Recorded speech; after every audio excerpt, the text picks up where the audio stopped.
Kaisang Pangarep buka suara selesai banyak warganet yang mendoakan hal buruk kepada putrinya Poppy Ngasang Tansahayu.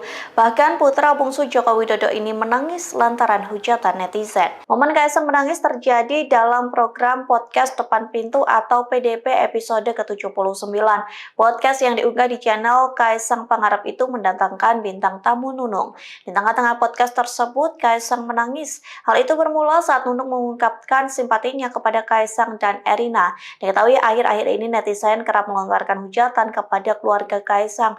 Nunung pun mengaku geram lantaran netizen menghujat fisik hingga anak keluarga dari ketua PSI itu. Menanggapi Nunung, Kaisang mengaku terus berusaha menahan saat dirinya dan sang istri dihujat. Namun Kaisang mengaku tak kuat saat netizen mendoakan hal-hal jelek atau buruk kepada putrinya yang baru lahir. Saat itulah Kaisang menitihkan air matanya. Download Tribun X sekarang, menghadirkan lokal menjadi Indonesia.